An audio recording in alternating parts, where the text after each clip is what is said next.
you for being here this evening. So we are earlier we met this evening to talk about the conservation subdivision. And I think we got some direction from the council, and we'll go from there. And more to come on that later.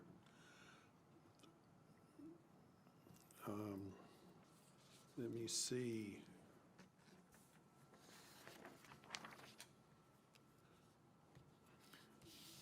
I'm not sure what we're going to do here. Okay. I think, Mr. Chair, we'll go to the approval of the minutes, the manager's report. Okay, let's go to the approval of the minutes. Thank you. Any questions, comments? I'd move to adopt the minutes as presented. Second. Okay, Shirley, thank you. Any, okay, Mark, you weren't there, okay, all right. All in favor? Unanimous, Brenda. One abstention. Oh, one abstention, that's got to be Mark, yes. 6-0. Okay. Okay, the next item is public discussion? No, manager's report. Bill? Mr. Chair, I'll hold off the manager's report, and I'll report under new business at the end of the meeting. Thank you.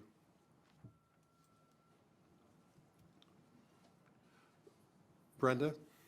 Now we got public discussion. Public discussion. Public discussion is for comments on items that are not on the agenda. Comments are limited to 5 minutes per person.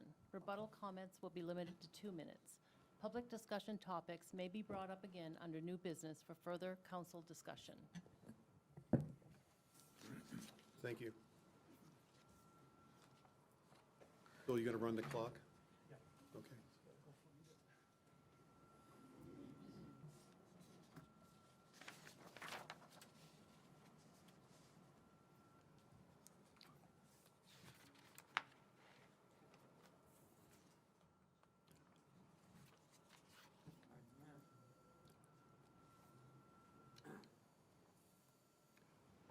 Okay. Please state your name. Hi, my name's Chris Nagel from West Cumberland. Been involved in the local church, soccer club, and planning board. I'm here tonight to let everyone else know what a wonderful rescue squad we have. Last August. Use the microphone. Can you speak closer to the microphone, Chris? Yeah, it's one of the first times anyone's ever asked me to speak up. Anyway, last August, your rescue squad, including Chris Kopp, got me to the hospital in time to save my life, and it's been a wonderful thing. I had half-step surgery in early May, found myself in need of ambulance services twice when I got home, and I just want to report that on trip number 1, once again, I had Chris Kopp and Everest Bernier, Yes, Fred. both paramedics. On that ride, I learned a lot from Chris more about the Kopp family than I already knew, which was very interesting. And then shortly after that, I needed another ambulance ride.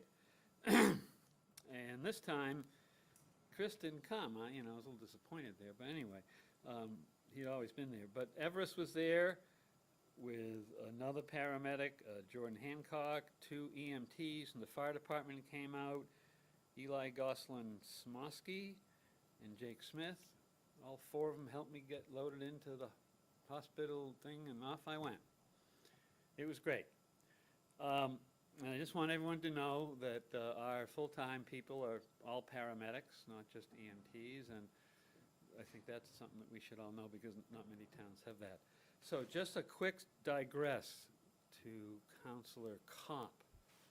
In my discussion with Everest, the first time Chris was there and we were chatting, and next time Everest was there and we were chatting, he mentioned that you 2 married sisters, We did.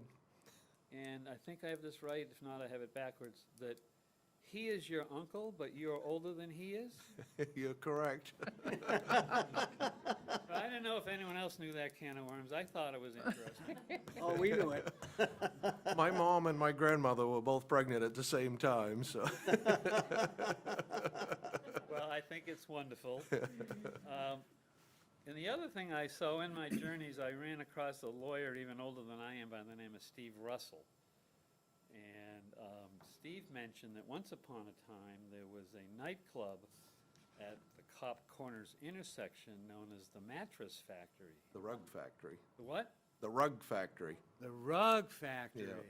Am I correct that there were no rugs made there, or? Years ago there were, but in the days you're talking about, it was a dance hall, so Okay. the Navy guys used to come out from Portland on the weekends, and it was a pretty happening place back in the 50s. Well, anyway, it was a piece of Cumberland, West Cumberland. I've lived in West Cumberland my whole career here. History that I found interesting, and again, I thought more people ought to know that there once was a dance hall. Yeah. You can go across the street and get your car serviced and, you know, whatever else. Anyway, thank you for the time. I'm not going to use the extra minute and a half later. Good luck and welcome, Councillor Segrist. Yes, thank you very much. Very nice to see a new face, and I was a big fan of George, but nice to see you. Me as well, thank you Take very care, much. see you next time. Yeah.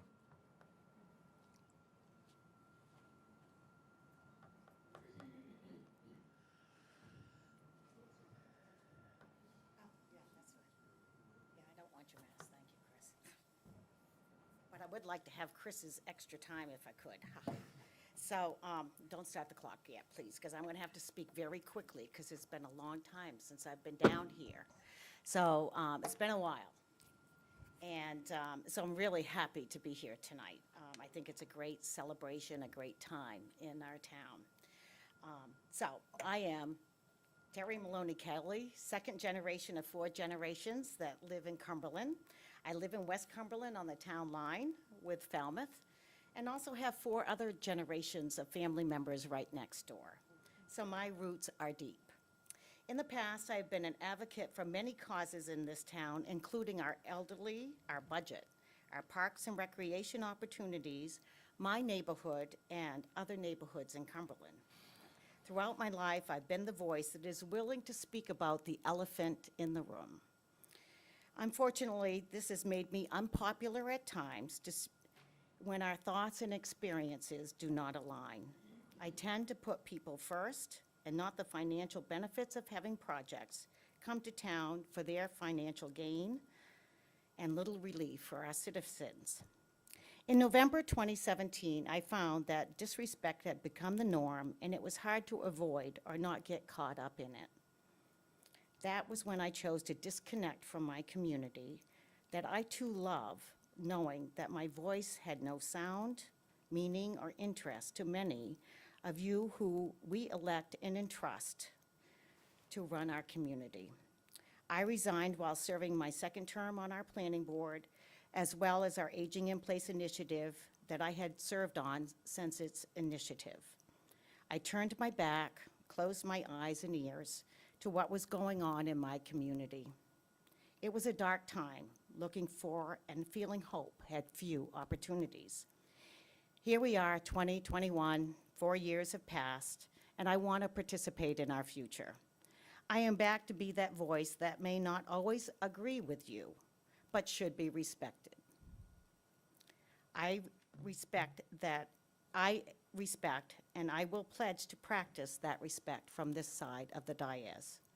I applaud the recent efforts of the councillors to get out among the citizens of our town at the Saturday farmers markets. Being visible, accessible, and considerate to our citizens' need is what is serving Cumberland should be all about. After the recent election results, I feel the time is right to ask this council to review our town charter. I am asking that a dialogue be started to consider the merits of term limits. Our neighboring towns have them. When you drive through these towns, I've always been amazed at how many people are willing to step up and want to be a leader. Not so in Cumberland. We need to create the opportunity and atmosphere for all citizens to be an active part of the town and its future.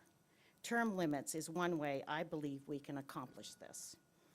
Our current town charter reads that each member shall be elected for a term of 3 years. We have no limitation on how long one can serve. hence why we have had elected officials serve for many, many years. I would like to propose an amendment to the charter to add that no member of the council shall be eligible for re-election for more than either 2 or 3-year term, however you decide, at which point they would have to step down for at least a year before running for a town council position again. It's time for the town of Cumberland to actively create an atmosphere of mentorship for others to serve. If you're watching this at home and agree, I hope you will reach out to our councilors and share your thoughts. Change is good. Having hope is priceless. The next topic I would like to highlight. Terry, we're running out of time. I know, oh, thank you. All right, so, I'm gonna read this fast, is our new initiative called Smash the Stigma. 3 very powerful words. This initiative is about promoting the social, emotional, physical, and psychological wellness of our community members. This is a tough topic to talk about out loud in a small community like ours, especially if you, family, or friends struggle with this chronic disease. The stigma is real, and the stigma is big. However, in order for us to get our citizens involved, we need to do more to make this information more readily available to those who seek it out. If you go to our town website and search Smash the Stigma, it will bring you to a page that highlights the kickoff event that was held on May 25th. Same result if you go to the MSAD website. Neither websites have the future monthly events on their calendars. Neither websites are highlighting this month's program, which will be held Wednesday, June 30th at Skyline Farm. The topic of conversation will be growing gratitude, achieving a positive outlook. If you received last week's Cumberland Crier, it was on the bottom of the page. I would like to ask if it can be brought up closer to the top because it is date sensitive. I would also like to ask that it becomes more visible and accessible on our town website. Perhaps putting it right on the front page with the news that is very important to all of us. So thank you for serving our town, and thank you for the opportunity to be here. Thanks, Terry. Terry is a constant volunteer at our food pantry, by the way. Thank you. Next. My name's Bruce Sherwin. Do I need to tell where I live too, or just my name?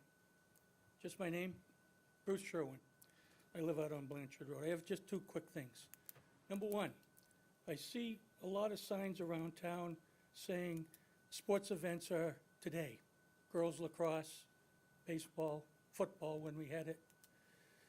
I'd like to suggest that we put a sign out in front of the town thing here that says, Town Council meeting today, so that we all know when it is, more people know when it is, more people get accessible to it. And it certainly is exciting as a sports game, probably, to some people.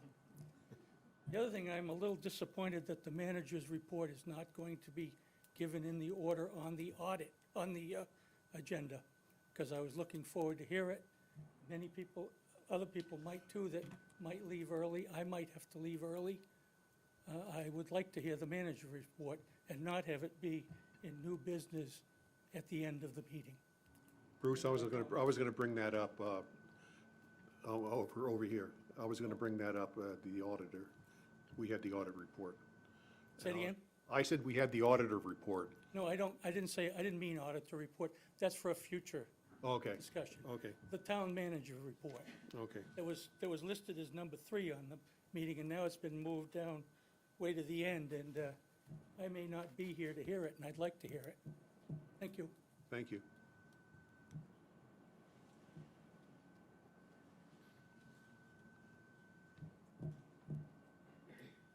Good evening. Bill, you'll definitely want to put on the timer because I tend to drone on and on. Hi, my name's Tricia Small. This is Melissa Bunton, and we are co-chairs of the project graduation / senior celebration for 21. We're both parents to recent Greeley graduates. My lovely daughter is actually filming this meeting as I speak. And of junior, now senior, as of tomorrow, senior parents at Greeley. We just want to wholeheartedly thank the council and the whole town for embracing our senior celebration at Twin Brooks this year. We started planning this well over 2 years ago, and believe me, this was not a time to pick being the chairs, but for this type of a celebration. But when we finally came up with Plan EF, 27. yep, we reached out to Bill, and within 5 minutes, he said, absolutely, no problem. He also tried to keep things a secret, since my daughter Emily does film the meetings. And thank you, each of you, for secretly approving, as the town council has to, for the event. It was a smashing success. We think it might be an event to be all events, and future grades have talked about wanting to do their project grad there.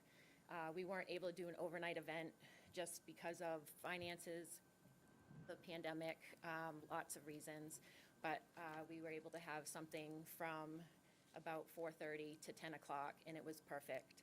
And thanks to Melissa, we had wonderful fireworks at the end. And I did read Mike Eads, I think the next day, had put on Facebook how lovely it was to hear that noise. And I think most people, hopefully in town, felt that way. I know we did, and our kids definitely felt that way. So again, thank you so much for being so open to letting us have it there. Did you want to? I just wanted to say that from Peter Bingham, Chris Bolduc, they all just really stepped up, and, you know, they were there all night, Yes. and, you know, anything we asked. Do we have to pay for a trash pickup? Nope, we'll dig the trash. Do we have to, what about a porta potty? Nope, we'll get that. Like, it was just great. Anything that we needed, you know, no hesitation. It was wonderful. And the Twin Brooks crew were phenomenal as well. Even the next day, when we were popping what felt like just under 1 million balloons, they were there to help us. So it's a wonderful town, and I think, given all the negativity that this pandemic has brought, in my opinion, I think it's nice to embrace the positive. So again, we just wanted to put a shout out. So thank you. Thank you. Thank you very much. Appreciate it. Thank you. Mr. Chairman, Mike? I just want to stress what I wrote on the site. I live about 2 miles away. The sounds I heard was joyous. It really was. I actually got my wife out to come out and listen, because, you know, it's been 7 years since my son graduated, and knowing what the kids went through the last year, this is what this community is about. Absolutely. So, thank you.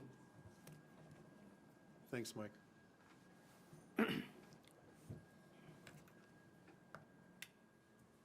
Hi, Sean McBriarty, Hamden, Maine. I had already provided you 3 of the 5 issues that I'd seen currently in Cumberland, one being the lack of transparency on MSAD 51 regarding Greeley's students' indoctrination of critical race theory, which is starting in kindergarten, by the way. The division of the community when Superintendent Jeff Porter and the Equity Committee called you all white supremacists nearly a year ago. Have you read the newly drafted 4-page MSAD 51 equity policy? It's pretty interesting, to say the least. The venomous cancel culture, essentially keeping people from voicing their opinions in town, mostly by members of the local woke mob. So tonight I'd like to speak to 4 and 5. Lack of accountability for MSAD 51's decisions and poor leadership.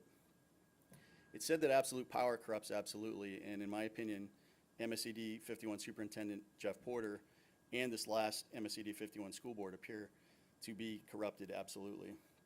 Not everyone in town realizes that 70% of your Cumberland tax bill goes to the sovereign nation of MSAD 51. All the town can do is write big checks each month to cover the bloated payroll budget. Not even the Cumberland Police Department has jurisdiction on Greeley. There's no overriding authority when a citizen has an issue with MSAD 51 superintendent of the school board, just your vote.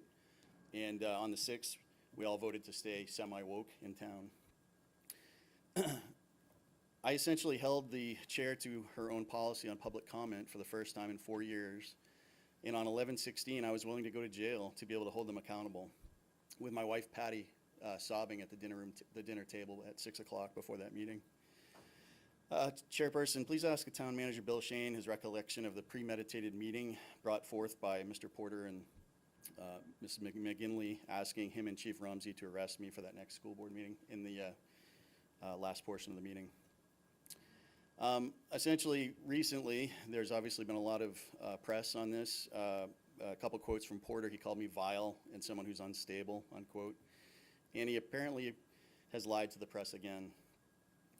The tough part about this is that, you know, MSCD 51 is holding secret, non-published equity meetings with no calendar entries, no calendar entries, no agenda, no minutes, and essentially for a moral imperative to educate on the topic of race, unquote, is really making this kind of a hidden deal, and it needs to be more overt. He seems to think that critical race theory doesn't exist, even though we've proven otherwise with dozens of examples. You can read more from the North Yarmouth Free Voice about the newly drafted equity policy. MSCD 51's made willful withholdings of my FOA requests on the dollars spent on equity training. I believe it to be $250,000 in taxpayer monies. That was the first of 2 court cases against MSCD 51, the other one being the Back to Green situation with the Fresh Start 51. Porter illegally took my private property in 515, the sign showing Ann Maximowicz not standing for the Pledge of Allegiance, and interesting enough, he just returned it after the election. He also apparently lied to the press about there being a disturbance on that morning. The same place where a honk, if you support the school board bed sheet, was up for well over a week, right across from my previous house. The CPD reports no disturbance on that morning of the 15th. Porter then decided he'd try to withhold my rights to see my kid's final band concert and wanted to place conditions on me attending my graduation ceremony, leading to a worldwide press about Cumberland, Maine. Remember, the root cause, folks, is the 6-2 equity letter sent by Tyler, Ann, Porter, and others. Lastly, there seems to be some confusion recently here about MSCD 51 school board chair and me asking Tyler McGinley to resign because of her Facebook post from 6/2/20, which she essentially congratulates herself for splitting the community in 2. The poor leadership, again, I don't know if anybody's ever heard of the Dunning-Kruger effect. Essentially what that means is the less you know about a subject, the more confidence you are in your assessment of that knowledge of the subject. Porter and McGinley seem like they're models for the Dunning-Kruger effect. Not many people know, only the school board can hire and fire the superintendent. The school board provides the superintendent direction in most towns in Maine. Nick Schuler-Wiston, the other co-chairs, along with McGinley on the secret equity committee in Greeley last summer, again, sent out that letter, and for the last year, they've done nothing to improve the community. There's been no transition, there's been no discussion, and in fact, I think 3 times we asked for a mediated meeting between me, the town, and the school, and they denied it all 3 times. So to sum it up, MSCD 51 provides nearly 0 transparency on your tax bills, in my opinion. The administration, along with the teachers, are pretty much untouchable. If I only knew that I could make $90,000 as a librarian for 183.5 days of work, I probably would have changed my major in college. The residents of Cumberland need to get more involved and to find a way to hold them personally accountable, as no other government entity is going to do so. I also hope the taxpayers feel more comfortable to come forward with dissenting opinions. You've seen the cancel culture attack me and my family and other members of Back to 5 and the Fresh Start 51 group, unfortunately. And whatever your thoughts are on me, if you've never reached out to find the truth or did your diligence for yourself, then again, shame on you. I'll leave you with this quote: "When tyranny becomes law, rebellion becomes duty."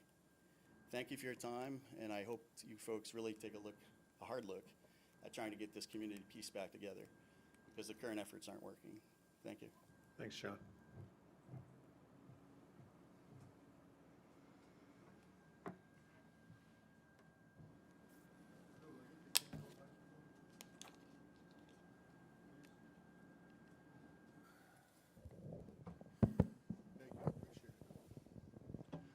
Good evening, ladies and gentlemen. I'm Mike Doyle from Portsmouth, New Hampshire. I'm going to inculcate a group of people here tonight. I'm going to inculcate them, the following people, until they learn the importance of the First Amendment of the United States Constitution. Jeff Porter, Ann Maximowicz, Chief Rumsey, Eliza Batchelder, Celeste Forden, Jeff Brown, and of course the fat midget, Bill DeHace. This is the letter I got from the Chief of Police. Your communication in the form of emails and internet posts to MSAD 51 school board member and Cumberland resident Ann Maximowicz have been brought to our attention numerous times over the past year. Due to the recent emails and posts written by you on April 10th, April 13th, 19th, and May 18th of 2021 enclosed, where you reference Mrs. Maximowicz mental state, a photograph of her home, and referenced her belongings being stolen and destroyed, you are hereby ordered to cease any direct communication with her. Your communications have crossed the line from criticism of school board policy to intentional torment of her without reasonable cause. This letter is official notice under 17A MRS Section 506-A to not engage in such conduct. If you continue with this conduct, you open yourself up to possible charges and prosecution under that section of the criminal code.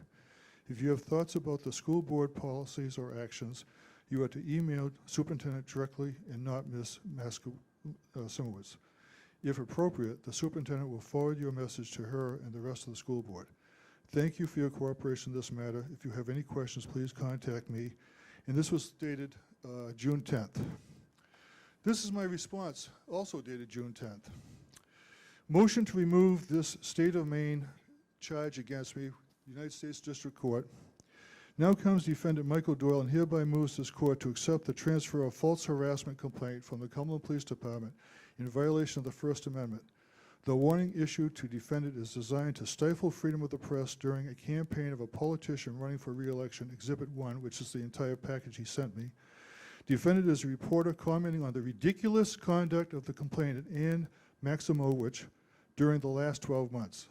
The bar to measure harassment of politicians is much higher than non-politicians. The First Amendment provides freedom of the press to redress grievances to elected officials. If the complainant objects to critical comments and the hurly-burly of politics, Whitney v. California, she might be better served to withdraw from public life and leave that service to those with thicker skins. Consequently, defendant requests that the warning be ordered canceled for violating the First Amendment of the United States Constitution. Wherefore, plaintiff respectfully moves this court, pursuant to Section 1983, for an affirmative injunction which will hereafter order the plaintiff to cease their malicious prosecution and harassment of the defendant, to strike down the warning within Exhibit 1, and the defendant further requests that the court to award him compensatory damages, attorney fees, expenses, and monetary damages, along with any and all other relief which this court deems to be equitable and just and proper. Folks, Bill Shane is one of the smartest guys in this town. He knows where the line is, and apparently nobody else in this town knows it. He's helped you avoid thousands of dollars in legal fees. I sued Scarborough 2 years ago, almost now, and for the last 18 months, Mark Franco, a 40-year attorney with experience and a partner at Drummond Woodsum, has tried to get that dismissed.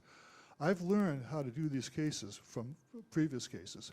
And I told Scarborough years ago, if you keep screwing with me, I will learn enough to win one of these cases, and it's going to cost you a lot of money. Well, you guys are going down the same road. When will the lesson be learned? You can't screw with somebody on the First Amendment, freedom of speech, freedom of the press. It's going to come back and bite you. And Bill says there's a $10,000 deductible. How many of those do you want to pay to me? Because it's going to come in over and over again. I'm not going to back down on my freedom of expression, my freedom of the press, my freedom of speech. And as long as you want to let this guy do these things that Jeff Porter's doing, it's going to cost the town money. And my time's up in a few minutes, few seconds. I'm just saying, when will the lesson be learned? When will it be learned? Thank you. Thanks, Mike. Anybody else? Please.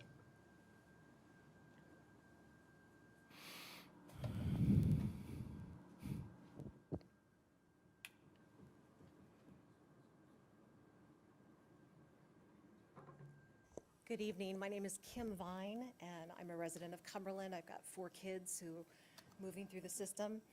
I'm here because I personally observed one of the ugliest moments I've ever seen in this town on Friday, a little over a week ago Friday.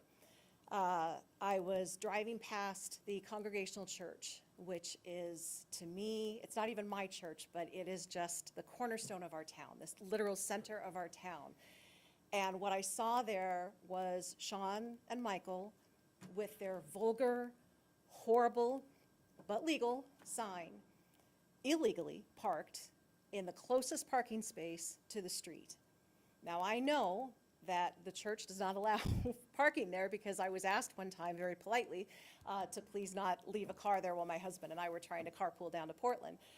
I pulled in, saw a police officer who was doing nothing to stop it, and I messaged my friends who work there and said, because this was a little bit before 8 a.m., and said, I just want to make sure you know that this is happening on your property. And I don't know if I was the first to tell them, but I know that they were just finding out about it. It took an hour before Sean left. They appeared to get a message on their phones, and as they were making the right turn onto Tuttle Road, then the police showed up. Now, I really appreciate, I had a great conversation with Bill, and one thing I agree with Michael Doyle on is that he is a very smart man and he is a gift to our community. He responded to an email that I sent in which I CC'd all of you because I wanted to make sure that you knew that what I saw going on there was not who we are. Sean was allowed somehow to stay in that parking space with that sign while families drove into the church dropping off their preschoolers, and being one of them. They knew exactly what they were doing. And to see them leave just before the police turned, and Bill and I had a conversation about it, but what I don't understand is why the police weren't on the property ready to ask him to leave the moment that they got word, the official word from the church, even though they had been asked to leave by members of the church. It was so discouraging, and the events of the last week leading up to the election just further showed me that somehow we have allowed this to happen. Sean has literally deteriorated in front of our eyes. The signs, the social media posts, the speeches here and at the school board meetings, it's not like it's a secret that he is hurting and therefore hurting others. And many, many times I've been to meetings or watched meetings and I've heard people on the council say things like, this is not our town, this is not who we are, this is not the town I grew up in, this is not the town I want to stay in, and you refer to the individuals who are creating trouble. This is one of our own. One of our own has somehow gotten to the point that he was willing to be put in jail for something that isn't even happening in our schools. And I connected with so many people this week who just want to see that return to kindness and decency and reach out to people who are clearly hurting. That, fortunately, was the beauty of our town that I got to witness the same day. I got to see people from the church envelop Anne and console her. I was able to pray with someone else from another church, just for Anne, for Sean, for Michael, for our town, for Bill and Jeff and all of you. There is beauty in this town. There are very, very good and kind people in this town, many of which tried to speak with Sean, only to be dismissed as far leftists. So I guess what I'm saying is to anyone who is watching this or anyone who is listening, no, this is not who we are, but only if we stand up and become who we want to be, become the people that we want this town to be full of for our children. I really, really hope that there is an investigation into what happened that morning. I know that a lot of people want to understand the truth. As Bill and I said, the optics of it were really bad. So there are people who are willing to take the baton. Now that Sean is leaving, this is not going to go away. Michael is on his website as saying that he's glad that Anne won 4 more years so he can continue to tease her and harass her. So if you want this to go away, everyone is going to have to get their hands dirty and maybe not so worry so much about the legalities, but worry about the spirit behind the law that it is meant to protect and serve all of us. Thank you. Thanks, Kim.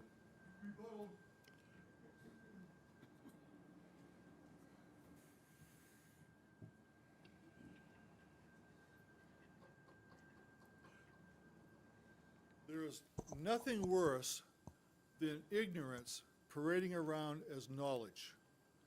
The police officer came there way before anybody from the church knew we were there. And the reason the police officer came there, because Bill DeHaas showed up and was slamming his fist on my window on my driver's side and threatening to tear the sign off my car and take it away. I had to get out of the car and tell him to get away from my sign. Now, this is an illegal activity. No one can park their car there to do anything. While I was parking there, a person rode on his bicycle and pulled up next to a little Subaru station wagon, unhooked from his bicycle and put the bicycle up on the car rack. Apparently, it's okay if you're riding a bicycle, you can park your car there, but not if you have a political sign. I told the church lady, I'm joining the church. She said, you can't join the church. I guess nobody can join the church unless you're a Democrat.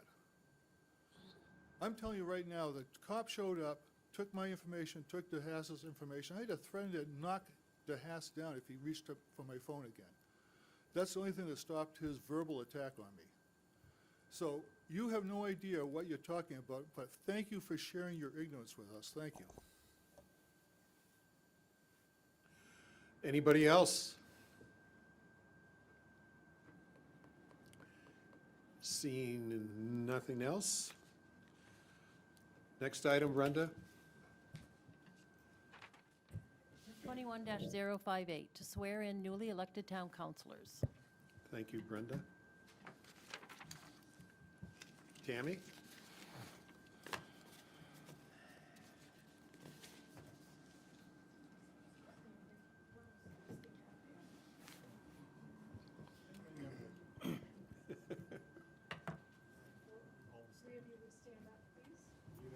Into the mic, Danny. Okay, into the mic.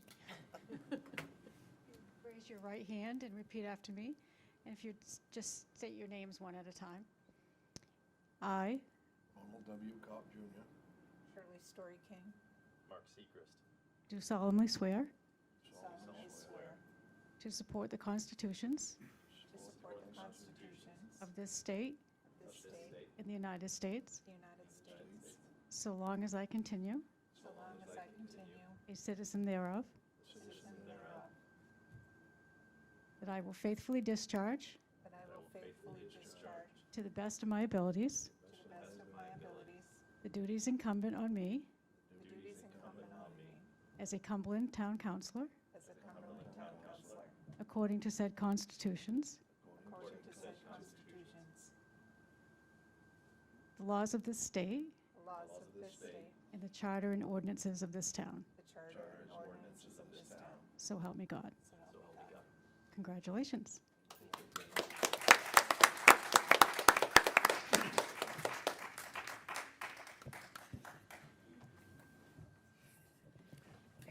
Thank you. Brenda? 21-059, to elect a town council chair and vice chair. Thank you. Thank you, Brenda. I nominate Councillor Bale for the chairmanship of the town council. Second. If that's allowed, I'll second it. Okay. We got a Can the couple. chair make a nomination? Okay. Okay. It's not typical. No, it's not. All in favor? Unanimous. You know you can't vote.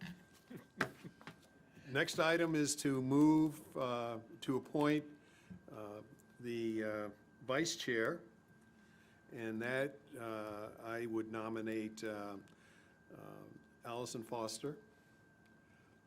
And do we have a second? I'll second. Okay. All in favor? Any discussion? All in favor? Can we get a recount, Tom? Come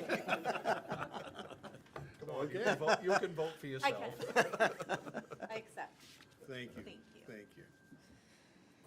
Thank you. Okay, nominate, turn it on to you, Bob. You're over. You're the man. Thank you, thank you. And it's not a job that I will do by myself. It's a job that we will do collaboratively, and I'm pleased to take the reins for the year, and I know that myself and Allison will be looking for inspiration from all of you. So, thank you. 21-060. Hear a report from the Lands and Forestry Conservation Commission regarding forestry. Denny?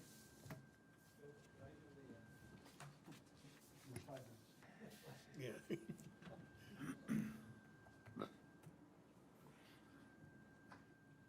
You got 3 minutes, Denny. Good night.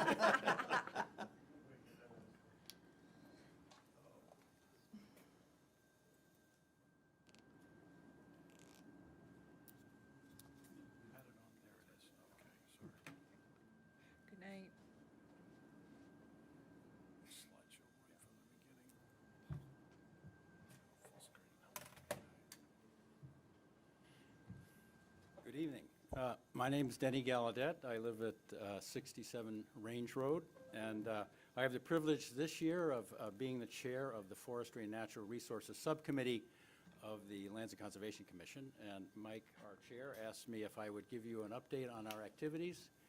I want to say this is a super fun job because I get to go out in the woods and talk to foresters and get Bill Shane's attention because he really enjoys the woods as well. So it's a beautiful resource we had. And one of the things I've learned is that we are, I think, quite unique among towns surrounding Portland in this resource and the way we work with it.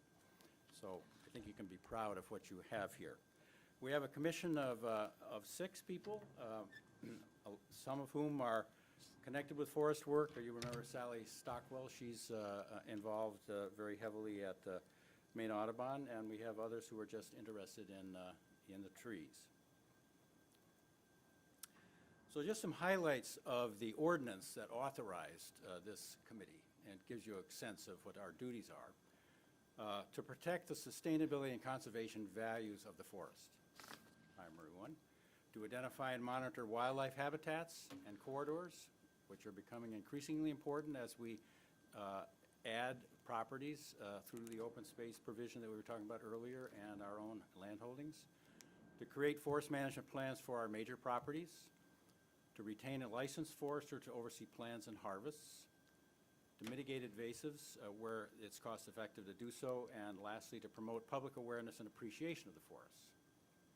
And I think you're aware, you've heard many times how heavily our forest trails were used last year during the pandemic. It's really remarkable. I'm out there quite a bit, and I would meet people, coming across from Falmouth, going through North Yarmouth and back and forth. It was really beautiful. Now, one of the things that when we talk about conservation values, we talk about the varieties and so on and so forth. But one thing that's important is the concept of a legacy tree. And a legacy tree is one that's been there a long time, it's been healthy, and you want to leave them in the woods so that they can pass their genetic strength, if you will, on to the next one. We have relatively young forests in Cumberland, but we also have some old areas. And I wanted to show you this legacy tree in Twin Brook Forest, which is on the Wilderness Trail. It's got a 40-inch diameter, which means that it's probably 200 years old. Its date of birth was 1821. And it's over 100 feet tall, and you can see how much higher it rises than the trees around it. It's a very important part of forest management we're learning, to preserve those legacy trees.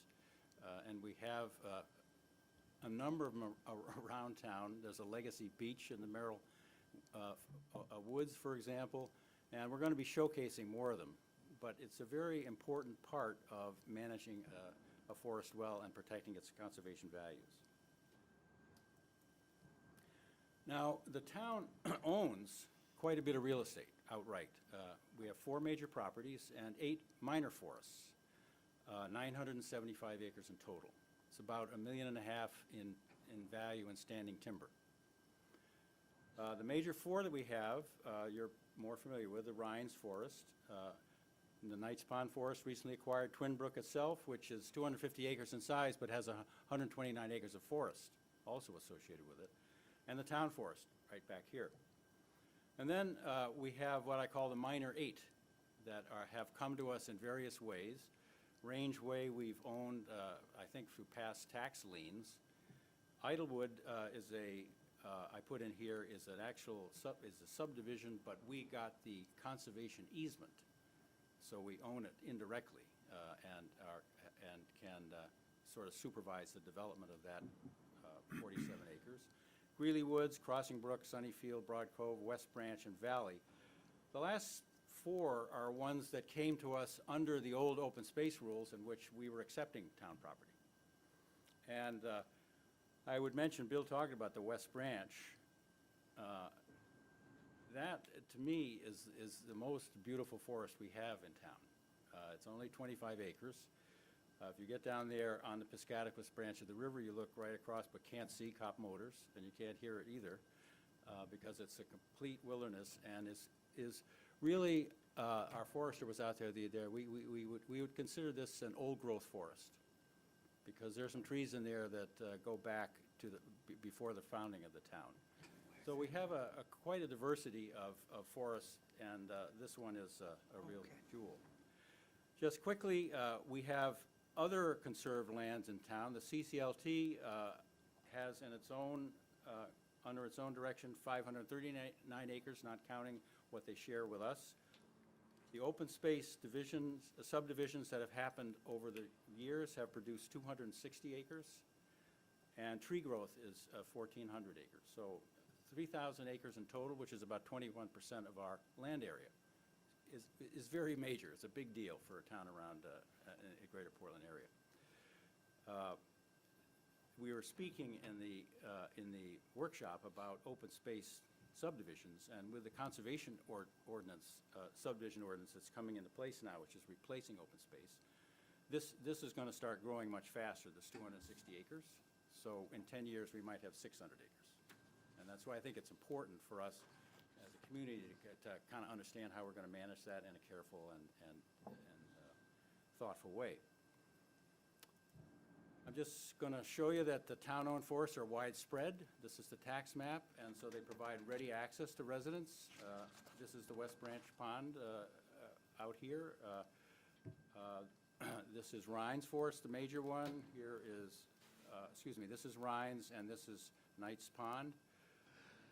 This is the Merrill Forest, Greeley Woods, and then going down others. Here's Sunny Brook, and this would be the Broad Cove. We have a nice area of timberland right here at Broad Cove.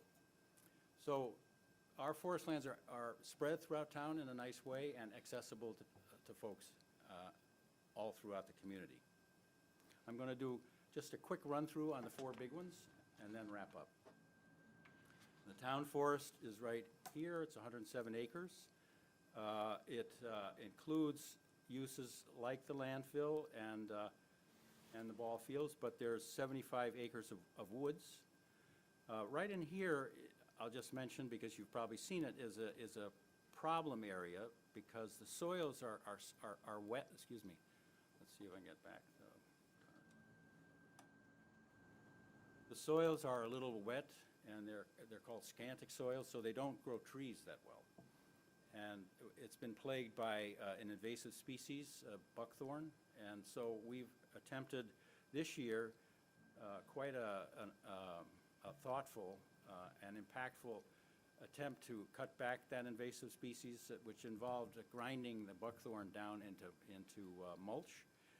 We left every standing tree and sapling that were there, but there weren't that many because of the nature of the soils, and our plan there is to bring that back slowly using species like red maple and ash and popple that can handle those wet soils. Here is the Twin Brook Forest, where you can see the ball fields, and around are the forests that surround it, which are very productive and well-stocked, mostly pine. It's this area here that Jeff Story has been working on a yearly basis. We now have him working closely with our town forester, Paul Larrivee, so he's getting the benefit of professional advice as he works on a yearly basis. And we're just about to sit down with him, Forestry Committee, and Paul and Jeff and I are going to sit down and take a look at what happened and lessons learned on the harvest this last year. Here's the Knights Pond Forest. I would mention, by the way, all of these now have completed forest management plans so that we have professional advice on how to move forward with them. Here is the North Yarmouth portion. This is owned by the FAA. This area here is owned by the town of Cumberland. Fantastic resource. Unlike our other forests, it's almost entirely hardwood. And right out here is one of the most beautiful oak stands you'll want to see. I mean, it's just a red oak forest to die for. We have, of course, the pond itself. When you get up on the ridge, we have a very unusual, getting back to conservation values, forest that involves a cooperation between oak and shagbark hickory. One of the 10 or 15 such, forests that are in Maine, and so we're setting that aside as a 15-acre reserve. Fun to look at and walking through there. This next year, we're going to be moving this pathway a little bit inland. Our forester wanted us to do that to avoid runoff into the pond, and we have some erosion problems over here that we're going to be tackling as part of our plans. I mean, I could talk all day about the things that we're doing out there, but I'll just move finally to the Rhines Forest, which is our biggest activity. And this is the area that we now own. We added this part this last year. This was donated to us. This trail was donated to us. And I would mention that there's a couple of other ways of acquiring land that we were speaking earlier. This is an example of putting together a continuous forest and trail for wildlife and humans. The Cumberland Trail goes through here and on through to North Yarmouth. So we've hooked all these together through a mix of ownership. This Sunnyfield subdivision came to us through a open space plan, and I think CCLT is talking with the landowner about filling this in here. This is the Idlewood Subdivision, which I mentioned, where we have the conservation easement. And this was given by my neighbor, because I live right here, Margaret Merrill, in honor of her husband, Halva, and brother, who had that land since the beginning, 1785. And Halva passed away, and Margaret has passed away. She gave this to the Maine Woodland Owners Trust in perpetuity, so they're managing it as a forest. But they allow people to walk there. So, in effect, through a combination of what I wanted to point out here on this slide, through taxpayer dollars, donations from individuals who care, who are interested in helping, the subdivision ordinances, which these two are, and other donations, we've been able to make, really a beautiful corridor through the west part of town that's heavily used by our citizens and others. So wrapping up, just some of our recent activities have already alluded to them. We've completed our plans for the 4 major lands. We've developed our guiding principles, which you approved in 2020. We've had some harvests at Rhines Forest, Town and Twin Brook Forests, invasives I mentioned, so on and so forth. We had a nice owners' night before COVID, in which we got in this room, it was about 25 or 30 landowners, and talked to them about tree growth, tax law, and all kinds of fun stuff. It was really cool. And we want to bring those people along with us, the people that have tree growth. We want to make our understanding of the forest available to them. We hired Paul, our licensed Maine forester. We have some plans coming up that are going to be fun. I'll just mention, for example, I think we're going to attempt to have a low-impact forest on the northwest slope of Knights Pond. That's mostly beech. It can be thinned a little bit, and lots of other fun things. So thanks for letting me do this work. It's a beautiful resource that you have. I don't think people really quite understand, or many people, how large it is. and how varied it is, and the impact that it has on our community, which is very positive. So, questions or comments? Ronnie? I just want to commend you on hiring Paul Larrabee. He forested for us on a 600-acre parcel up behind Forest Lake in the town of Wyndham, and he is top-notch. I mean, he is just an outstanding guy. I mean, he selected the harvester, the people that we hired to cut it. He can find property lines like nobody I ever saw in my life. I mean, he is just one of the greatest guys that I ever met, and I mean, I commend you guys because he is top-notch, so. Well, we're both Frenchmen, so I can relate to that. And did he win in New Gloucester, Denny, do you know? Did he what? Did he win the select board seat in New Gloucester? No, I didn't, he didn't even tell me he was running. Yeah, oh yeah, he was, so. Oh, good. He probably doesn't want anybody to know.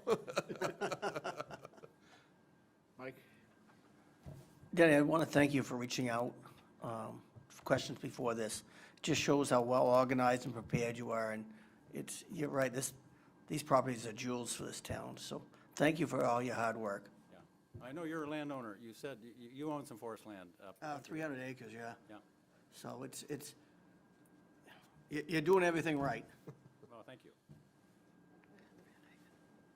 I just wanted to say, like, in general, like, I know we kind of started this of having the Lands and Conservation Committee kind of come and talk about each, and I think, like, personally, and I'm one of the liaisons to the committee, and it's still so organized and thoughtful, and it's just crystallized, and I think sharing it in this very public manner for the full council to hear all of it. I know Tom and George and I would like kind of hit highlights, but just in general, I think this is a great practice, and I don't know if there's other committees that we should be doing something similar on. I know there aren't as many that are doing so active, but to really showcase the work that volunteers are doing throughout our entire community, I think this is great. And it's just technical stuff that maybe people wouldn't normally, right, be spending a lot of time, and you've crystallized it lovely in, 8-10 minutes, so thank you. Tom? I want to echo what Allison just said, and I got to tell you, if you want to get involved in this community, the Lands and Conservation Committee is the one to get involved in. So, Denny, thank you so much for what you do.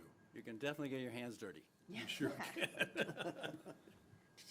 Shirley? I just wanted to say Allison makes a valid point. When I was preparing for our Meet the Candidates Night, I did a little background research, and in our community, we have hundreds, literally, of volunteers that help us do our day-to-day work. And I was comparing that to an article Grace Hutchinson had written when the town went from selectmen to councilmen, and there were dozens, but now there are hundreds. I mean, 120 that I could count just on the lists on the town website. So thank you.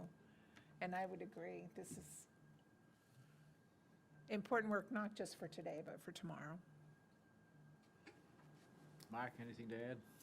I guess I will just echo what everyone else is saying. You're doing an amazing job. I've had the pleasure of working with Denny on the Climate Action Plan Subcommittee, and I have to tell you, I went from knowing a small amount to now knowing slightly more, but it's a fraction of what he knows in the tip of his finger. So it's just been a pleasure to work with you. Thank you for all you're doing. Congratulations, Mark, also on your hard work. Thank you very much. I'll add one last thing. 2-3 weeks ago, I had an opportunity to take the dogs up for a hike up on Blueberry Hill there, and I grew up on Greeley Road Extension and was very familiar with that piece of land, and I was just struck by the tree growth there. When I was a kid, it was, it was Blueberry Hill. It was blueberry bushes and scrub, and anyways, the mature growth up there and the trails, it's just a different place, and it was really nice to see. Thank you. Yeah, that's a great forest. Bill? Bob, before we lose Denny, kind of we're segueing a little bit into the next one, but I do want to get through the motion. But Denny, also, could I put you on the spot to talk about your communication today between you and Ivy back and forth? Because I'd like to get some of the council's input after we accept this, the forestry plan. Oh, So yeah. it'll give you a minute or so to collect your thoughts and we'll come back to. Sure. Because that's. Just talk about Ivy? The Yes. topic? Yeah, so you're familiar with the Greater Portland Council of Governments, and they have some money available to get into the question of resiliency and what communities on the bay would be able to, how they're going to deal with any rising water level that we have or different kind of climates. So it turns out that GPCOG has the opportunity to get a fairly substantial grant that's reaching out to local communities to partner together to develop a plan and do training for staff and so on and so forth. Looks like an exciting opportunity, and Ivy, who's got multiple hats, she's on the Climate Action Team plus the Waters Commission. She's the Casco Bay Baykeeper, right? So she knows what she would really think it would be great if we, the town of Cumberland, Bill, could write a letter of support for that grant. Does that cover it? You hit it right on the head. You hit it right on the head.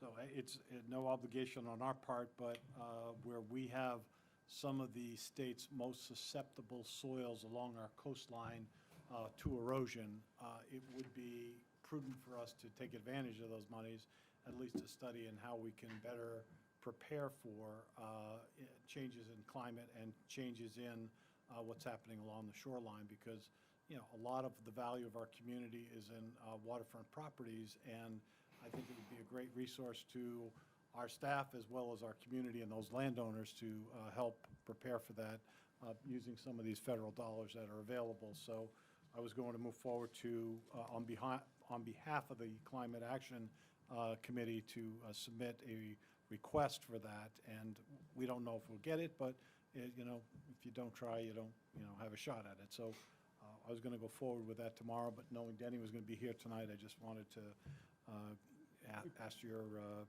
get your input, and if it was a hard no, then we wouldn't stop, we wouldn't go any further, but I didn't think it would be, but it was important for me to let you know where that's a pretty tight timeline.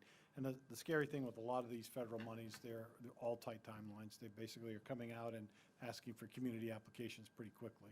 So this is just a letter to endorse the Climate Action Team and the work on this specific grant. And Coastal Waters Commission, too, I think. As well as, is gonna- the is Coastal gonna- Waters yeah. Commission, because they're not Interested in meeting this. until after they're meeting tomorrow, Wednesday night, so they'll meet before the letter is due, but the letter's due Friday, so.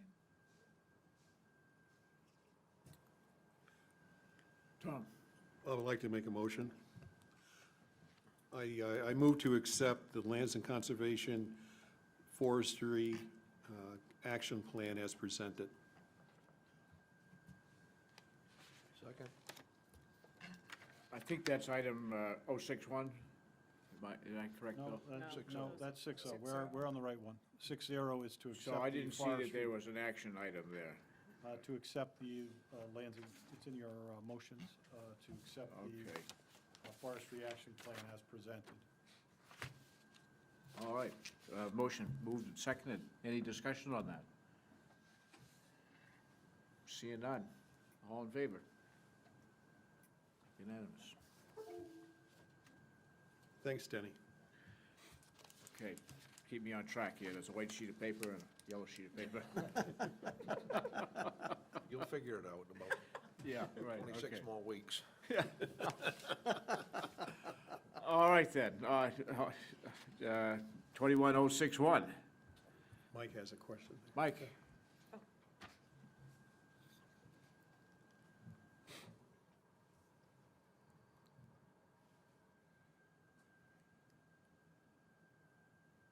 Thank you, Mr. Chairman. Mike Schwint with the Lands and Conservation Commission. We appreciate the opportunity to provide information about the Lands and Conservation Commission to the Town Council. So far, you've heard the commission recap, you've heard from the Trails Subcommittee, and now tonight you heard the Forestry Subcommittee. The next item agenda deals with one of our other subcommittees. Now, the first two subcommittees you heard from are what I call the statutory subcommittees. They're in the ordinance. The other one, the climate action, is not in the ordinance, and it's the report that you're going to be dealing with next. But going to ask for some time in the future to give you follow-up reports on two other subcommittees that are not part of the ordinance itself. One being with the invasives And the second one dealing with the farmland assessment project that the Lands and Conservation Commission is also working on. So again, I'd like to thank you for taking the time and giving us the opportunity to bring you up to speed on some of these things. We appreciate your support, and I'm going to ask at a later time for the time on the agenda. So thank you. Do you want to stay right up here and maybe give some comments on the next item? I certainly can, Mr. Chairman. So 21061 is consider an act on acceptance of the Lands and Conservation Climate Action Plan. And that's, the one thing that struck me looking at this was it's only 9 years out. The plan is dated 2030, and that's a very short window of time to do a lot of work. Going to be busy. And Mr. Chairman, all I'll say in response to that plan is there's been a lot of good hard work on the front end. You're going to be getting phase 2, hopefully at the end of the year. And then the real expert on what's in that plan and how to go forward with that is again with Denny. So I'll turn it over to him if that's okay with you.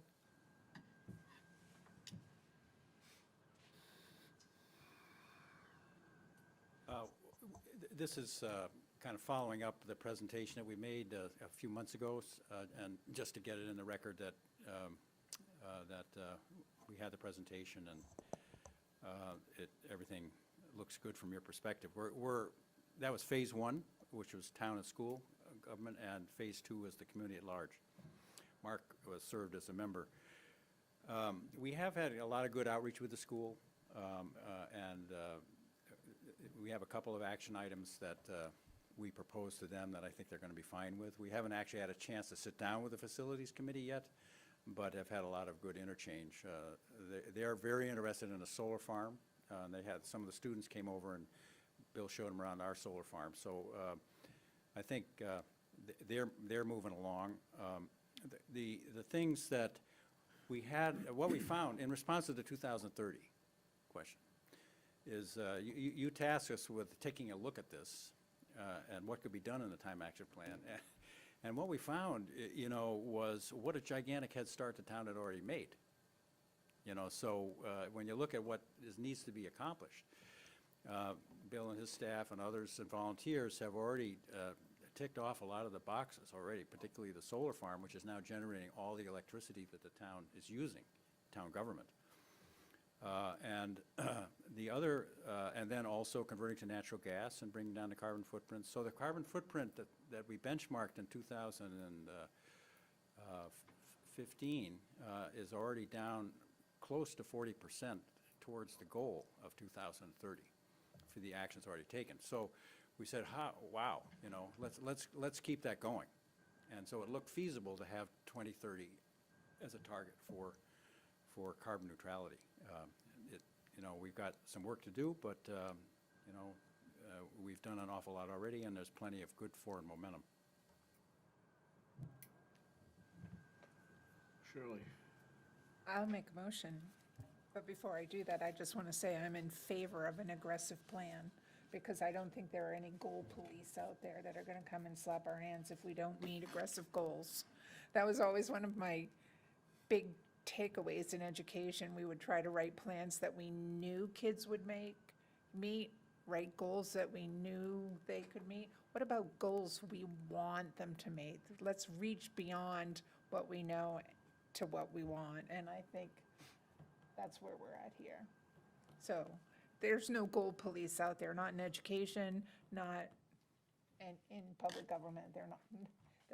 Yeah, I was an educator one time, as you know, and there's a theory that I learned, and if you put that goal just something that they can see and maybe attain and not easily attain, they learn a lot faster. Right. So I'll make a motion. I move to accept the Land and Conservation Climate Action Plan as presented at March 22nd, 2021 Town Council meeting. Second. Motion made and seconded. Any more or further discussion on that motion?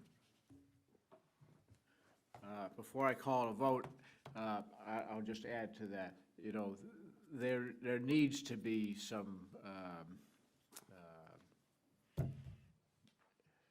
teeth added to the ordinances, or there's a better way to phrase that, but, you know, California's all new residential structures must have a solar component to it. We need to stop building homes, we have commercial buildings to a minimum standard. We're way past that. We need to set the goal as net zero, and be striving for that. Anyways, I think goal setting is very important, not just at the community level, but the state level and beyond. So if there's no more rambling on, we'll call for a vote. All those in favor? Thank you for your support. Thank you, Denny. Thank you, Danny. 21062, to consider an act on commercial haulers license renewals for fiscal year 2022. This is an item that is basically a housekeeping item. Anybody that hauls trash in the community and collects a fee on it must have a commercial license. Those are people that we do business with as a contract for the town, and then myself, who has a dumpster, Cop Motors has a dumpster, Cumberland Salvage, anybody like that, anybody, so it's not, it's basically self-explanatory, and Mr. Chair? yes. If there's, unless there's discussion, I don't want to rush it if somebody wants to say anything. I'm ready to make a motion. Okay. Mr. Chairman, I move to approve the commercial haulers license renewals for FY '22. Second. Any discussion on the motion? Call for a vote. All those in favor? All those? One abstention, I work for all of these companies at certain periods. so. Motion. I don't want any conflict of interest when you see me towing their rubbish truck, so. The motion carries with one abstention. All right. 21063, hold a public hearing to consider an act on amendment to Section 250 Subdivision of Land, Section 3 definitions, to add a definition of sketch plan review and Section 17A sketch plan review to remove requirement for the sketch plan step from the major subdivision review process when a planning board workshop has been held as per Section 250-14B, as recommended by the planning board. So, in a conversation with Carla today, the sketch plan is basically been eliminated by means of the fact that we are going with conservation subdivisions. I'm not sure I can add anything more to that. Bill, is there anything more that I can? No, it was duplicative in the RR1 and RR2, so it was asked to be removed when it's not required, because they were basically giving them direction on what kind of subdivision happened at the first meeting, and then they'd have to come back for a second meeting because it was said you need to come for sketch plan. It was really silly, and Carla and the planning board looked at each other and said, well, the ordinance requires it, so we have to do it, but let's get it fixed. So that's why it's before you.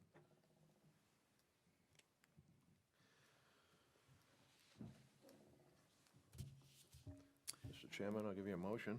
Okay. I move to amend Section 250 Subdivisions of Land, Section 3 definitions, to add a definition of sketch plan review and Section 17A sketch plan review to remove requirements for the sketch plan step from the major subdivision review process when the planning board workshop has been held as per Section 250-14B as recommended by the planning board. Second. Allison, second.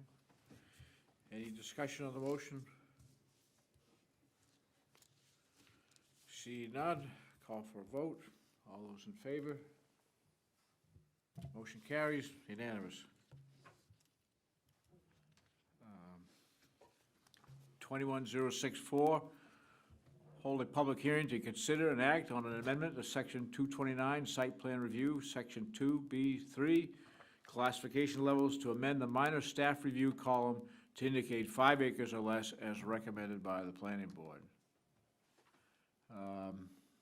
So this one was a little more head-scratchy here, but I think if I understand this right, it's the process of between whether something goes to the planning board, whether it's staff review or code officer review. And so there's a bunch of activities here that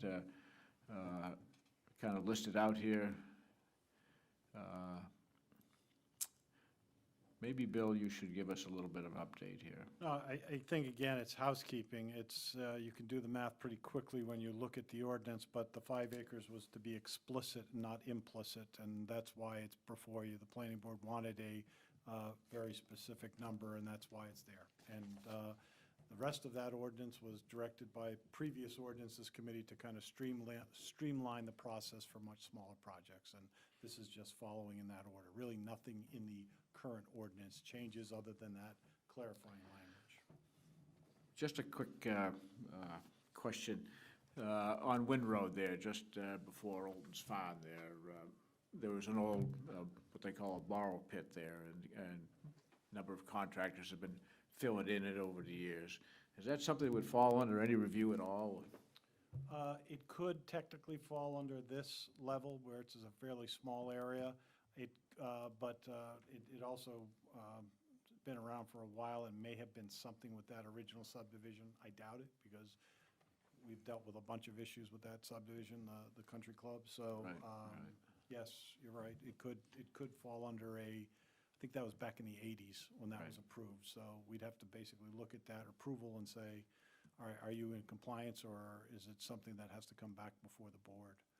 If you're having concerns or specific things. No, I just brought that up as an example. Because it looks like it's, for the most part, we do drive by it pretty frequently, and we are keeping an eye on what's going in there. And to date, we've had a couple instances where people were hauling in pavement and stuff, and we basically told, no, take that out. You can't bury that. It has to go to an aggregate processing plant. So that's been really the only issue we've had probably in 15 years. Any questions, comments? I can make a motion. I move to amend to Section 229, Site Plan Review, Section 2B3, Classification Levels, to amend the minor staff review column to indicate 5 acres or less as recommended by the planning board. Second. Motion and a second. Any discussion on the motion? I'll call for a vote. All those in favor? Unanimous? And the last one this evening, 21065.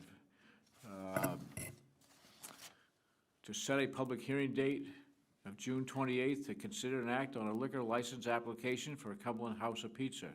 So moved. So moved. Just as an explanation, this is really not a new application. This is a continuance of a business that's been around for a while. The pandemic caused them to shut down for a while, and as part of their reopening, they have to reapply for their license. So I don't think that's, anyways. I'll second. Motion made and seconded. Any discussion? All in favor? Motion carries. Thank you.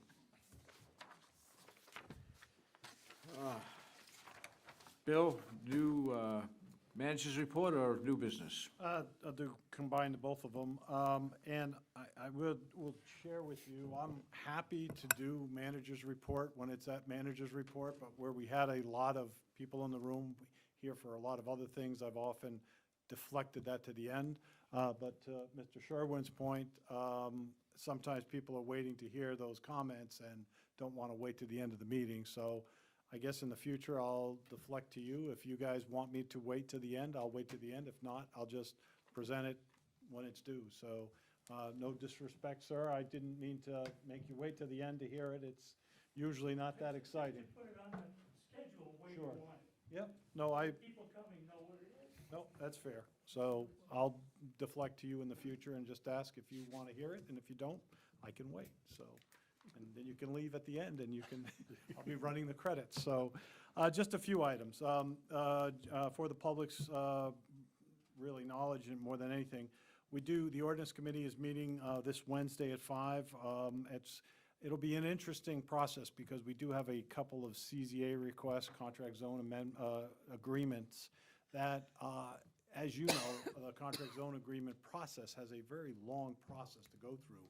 And it's about 3 different public hearings. And if we even want to consider putting somebody through that process, it's a $1,000 or $2,000 non-refundable check.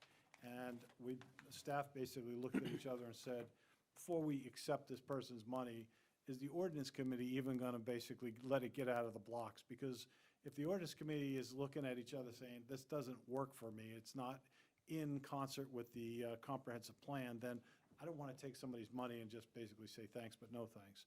Because the next step's going to be the town attorney and staff making an opinion on that. So to me, kind of no harm, no foul if they come and you guys basically say, it's okay, we'll let you go through the process, but understand it's still non-refundable because we have costs that are incurred, when we have to go out for opinion. So that might be before you the end of this month or in July, but that is on the horizon. Paving around town is supposed to start this week. We will take credit for it all, even though DOT is doing about half of it. So DOT may be starting in the next week or so with the paving of Main Street from about Tuttle Road intersection to the Greeley Road intersection, and basically going up Greeley Road extension. We basically piggybacked on the DOT Main Street plan because their paving prices are about $30 a ton less than ours with this type of paving to essentially put a Band-Aid on Greeley Road extension. Needs a lot more work than we can afford for right now, so similar to what we did with Middle Road and Range Road and other roads, we have put these Band-Aids on them until we can get to a... Just keep an eye on it. There was a news item on that, on the news tonight from a private contractor in the DOT and overpaying and kind of sketchy. So keep an eye on it. Well, yeah, I will, for sure. And that's, a lot of towns don't have people out with them. That's when what had they're- to do with the bridge in Gardner. Oh, okay. All right. Fortunately, there are no bridges on Greeley Road extension yet, so just It's like yet. some of the potholes feel like Some of the bridges. bridges, I know they feel like. In my bike tires, say thank you. Mill Road, though. There is Yeah, a bridge that's on true. Mill Road, and we Which is are right- paving Mill Road Which this they're getting year. ready to pave today, so they will. Isn't that a wooden bridge? No, it's No, it's steel. steel structure. Steel structure, but DOT's never gonna fix it. No. No. So we're gonna have it rated for heavy loads for a long time until they close it on both ends, and that would be bad. And before that, we hope we can, maybe that would be a future project for a cost-sharing agreement with the DOT. I think they'll go 50-50, but they're not gonna go 100% on that bridge. It will be waiting forever. So that's a good point, Ron. So you got 2.5 more years to fix it, so. The other here, senior celebration at Twin Brooks. These guys basically deflected a lot of the praise, but those 2 ladies that were here tonight, they basically, oh my gosh, they were on the email every single day with us. I just want to clarify that there was no public vote taken. We did basically a consensus because we didn't want to ruin one more thing for this senior class. I reached out to you as a consensus and just said, I'll take the fall, but let's make it happen for these seniors because it was too tough a year, and I will say Pete Bingham did a great job reaching out to the neighbors. He called every one of them ahead of the event and basically said, this is what we're happening, and all the neighbors to a person were excited for the children and the kids, and a lot of adults now, they're 18, so they are just, it was watching that and seeing what was going on and seeing the photos and pictures and stuff, pretty special event. So they did a great job, and I wanted to thank them personally, but they basically deflected everything. I'll go to your next favorite event, the railroad crossings and the quiet zones. We opened the bids on Friday. We sent it out to about 7 different contractors. 2 sent bids back. So nobody knew who was bidding, and nobody knew if they were coming back. These were actually real bids, so they were publicly opened on Friday. And the price that we had estimated for the 3 crossings was $180,000. The low bid came in at $290,000, or about $110,000 over bid, and the next bid was $450,000. A.H. Grover was the low bidder at $290,000, and they will commit to that. But the question is, I was going to add it to the agenda tonight, but I figured I'd let you get over the shock value and didn't want to ruin your weekends before then. I think we should think about it. I think we should put it on the agenda for the 28th and then decide where you want to go. I honestly don't believe it's going to be any less expensive in the next year because the way contractors are booking out now, all of them.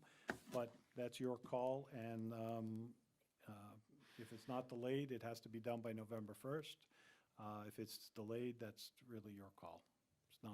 It's not an easy project because it's managing of a lot of subcontractors between paving, basically grinding off the road surface, the concrete islands.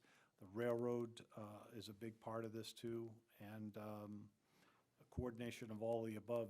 Is very little widening or earthwork to do on these projects, so you're doing your earthwork in about a week and then managing everybody else for the rest of the project, so. If we do decide to go forward on this and the finished product is like a speed bump like it is now, which I'm sure if Grover did it, it wouldn't be, but is there any, I mean, some railroad crossings are very smooth and some are terrible.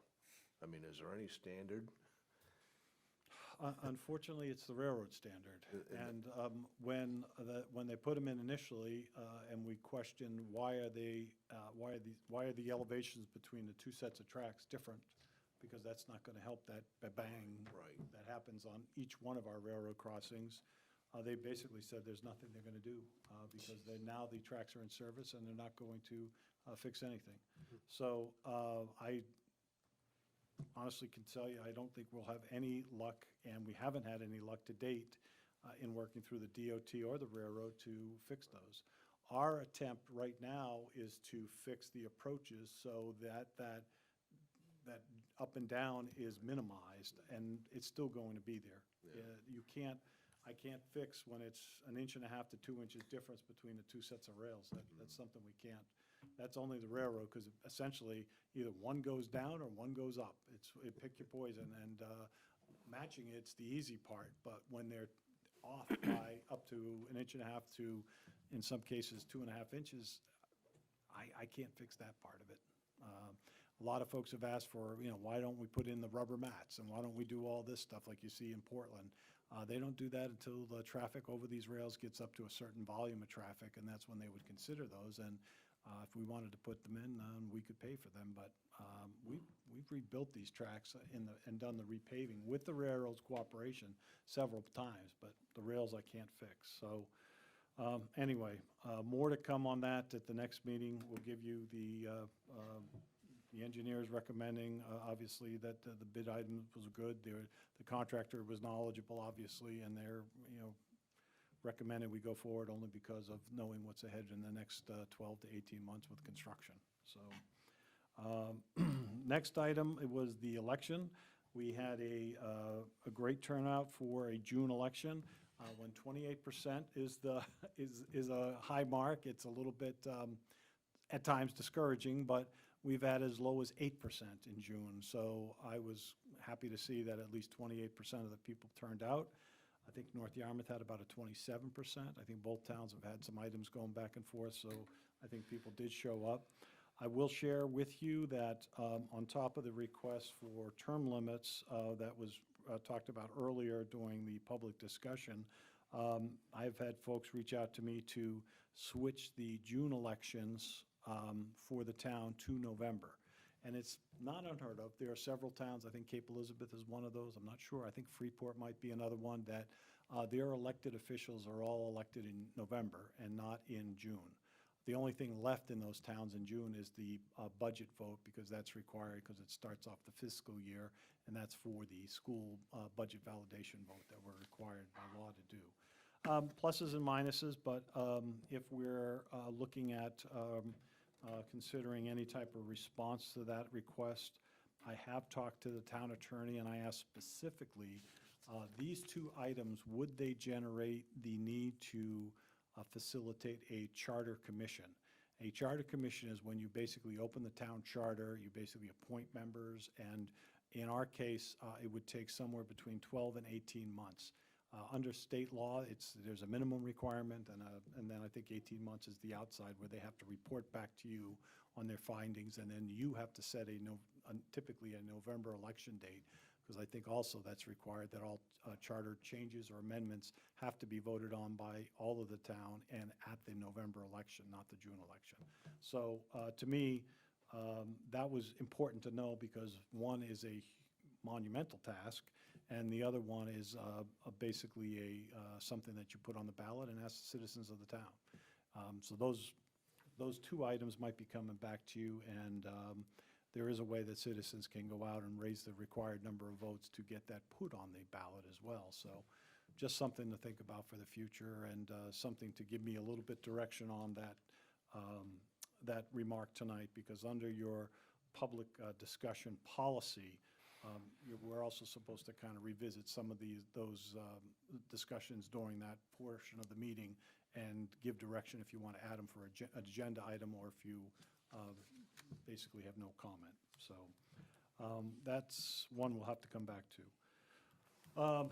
You will also see very soon the Historical Society basically advertising their made-for-time primetime movie coming out. If you haven't taken that or seen that preview yet, it is exceptional.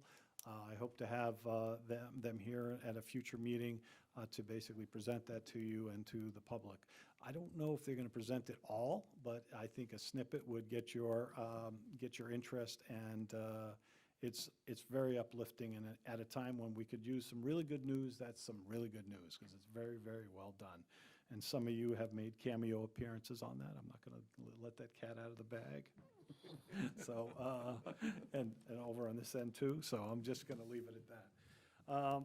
And also on a very positive note, you know, as always, it's almost automatic now that, you know, Tammy O'Donnell, our town clerk, does a phenomenal job with our elections. They're very well run, they're very well organized, and I think people genuinely feel good about coming and voting here, and it's safe, and our new setup worked exceptionally well.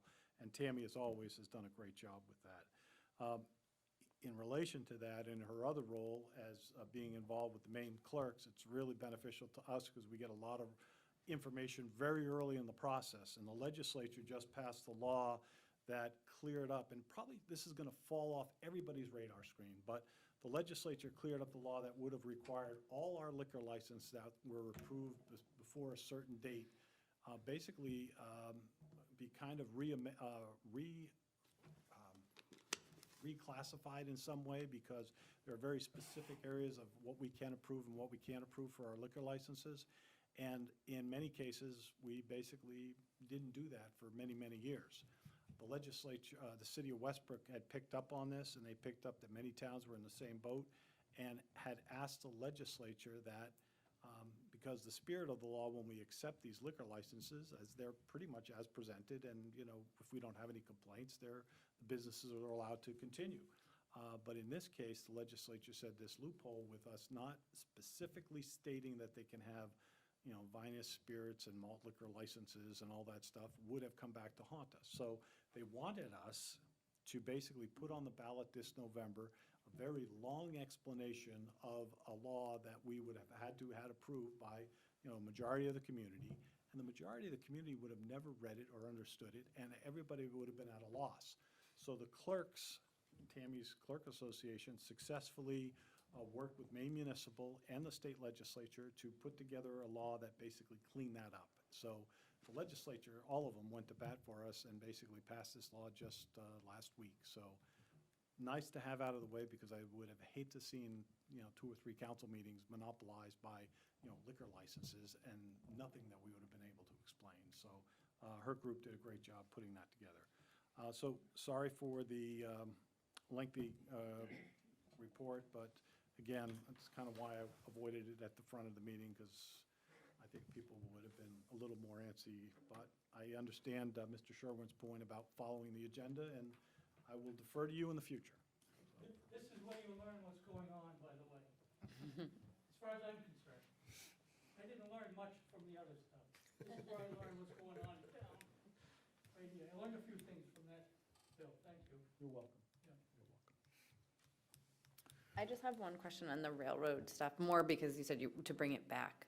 The proposal, the quote we got, right, I know I didn't do the vote because the vote was happening before, but it was to do all of them to the kind of the highest standard, right? Like there are some tracks, like not the Greeley and Tuttle, but there were other track crossings that maybe wouldn't have required as beefy, like the divider or other pieces.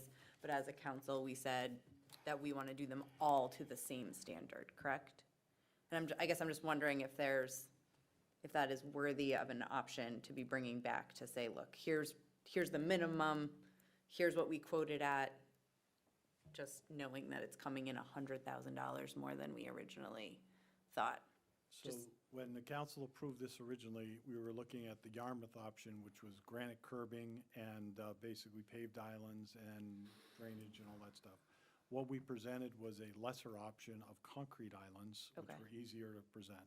The one option we didn't present to you was the one that was kind of rejected out of hand originally by the council, were these centerline delineators like you see by Pape Chevrolet in South Portland. When you're trying to get on 295, you see those Oh, islands. thank you. And Yeah. you see those sticks Or that in are. Falmouth now, when you get on Yeah, 295. and And they half look of them are great knocked after the over. first snowstorm. They look awful. I personally have mowed over the ones on Bucknam Road Yeah, myself, yeah. coming off there with a trailer truck, so that's why they're missing. So the council said, let's stay away from that. Let's Okay. make it look a little bit more like it fits in, it's bad enough to have these on two of our country roads, if you will, Tuttle and Greeley Road especially.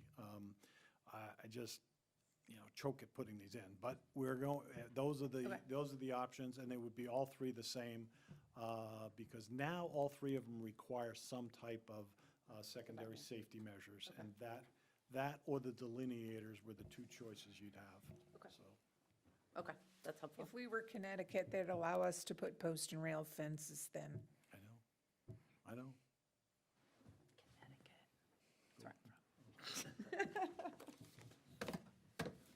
Okay, that's my only. Before we get into new business, I've got three things, and not necessarily in order or importance, but the first that I want to do is publicly thank Tom Gruber for his past year's chairman. One thing that I've found that people that take part in public service is that they're multifaceted, and Tom is no exception to that. You have to show up here on Friday night. See Tom's commitment to the food pantry.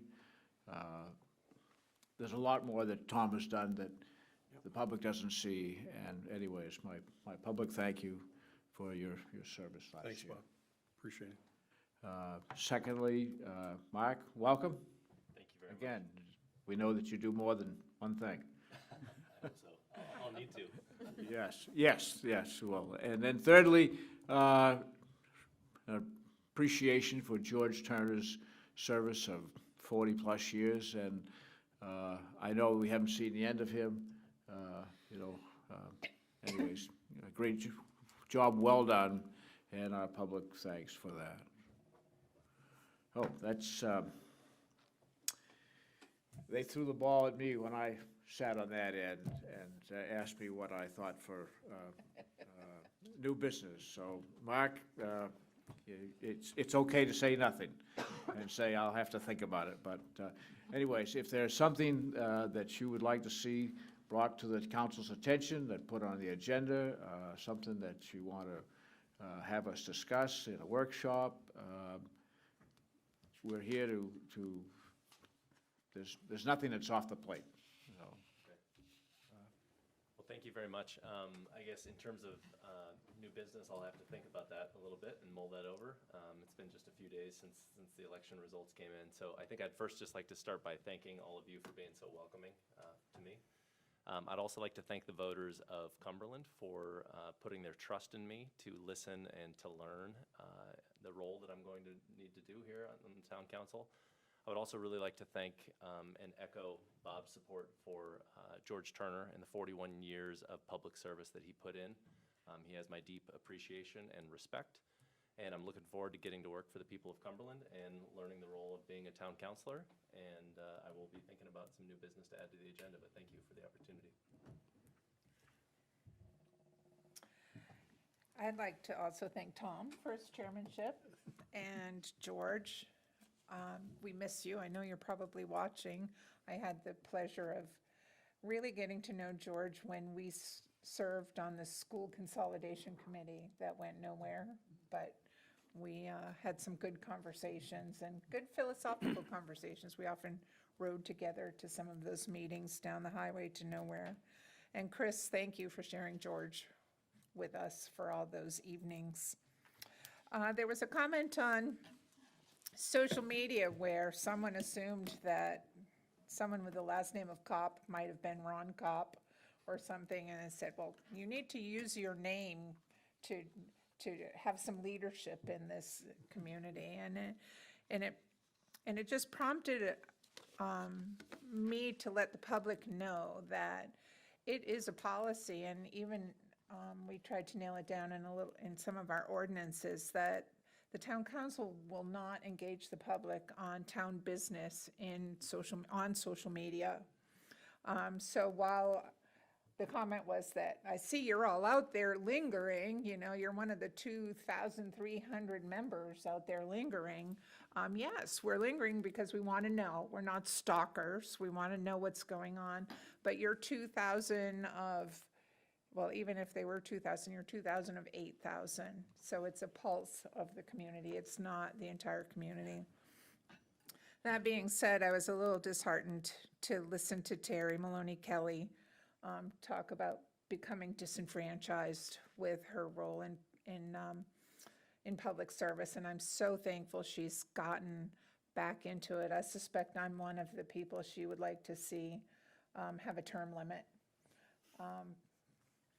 And I have conflicting opinions about term limits, but I really liked her statement on growing gratitude, and gratitude has been something that's gotten me through the past year with all the conflict going on. And in fact, I've made it a statement on my home computer. It says, "Make gratitude your attitude." That's my screensaver message on my computer. And then Kim Vine's comments, leading by example. I think that, us not making comments on social media are leading by example. There are lots of times people should just save their comments for, a day before you hit that post for send. That being said, I by accident came across the West Cumberland Community Club Facebook page. It's for West Cumberland people. And I have not joined, but I'll read what they put up there publicly, like I read the other things that are public. And I thought, that's really the spirit. Here are some car keys. Did you lose your car keys by the Story Pit? They're here on this post if you need them to get them. So I want to thank that community for putting that out there. And we really enjoy having the Terry Maloney Kellys and the Kathy Wrights and the other people who are brave enough to come to our meetings. And if it sounds like you're complaining, you're not. You're informing us on what's going on in the community, and we'll do what we can. And thanks for the feedback. Please come to the meetings. And if you think about putting it on Facebook, maybe send us an email or come to a meeting or pick up the phone. Thank you. I have a number of items. First of all, Mark, welcome. Thank you again. Good to have you. It's terrific. I'd like to thank publicly both Brenda and Bob and Bill for all that they did for me for the last year. So thank you, thank you, thank you, thank you. Appreciate it. I had the opportunity to attend Memorial Day and as the guest speaker, and as well as it was well attended. It was amazing how many people came for that, and hopefully next year we can have our own Memorial Day. So we'll see how that goes. But I'd like to.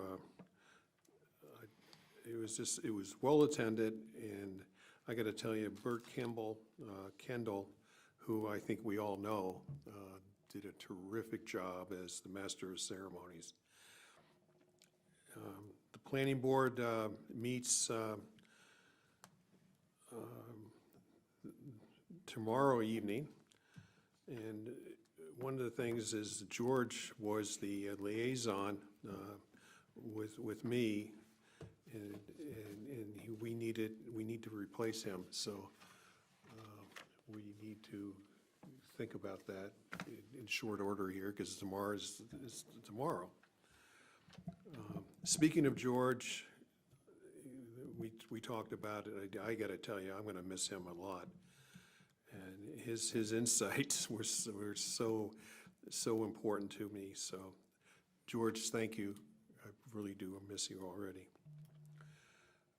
Speaking of George, oh, wait a minute.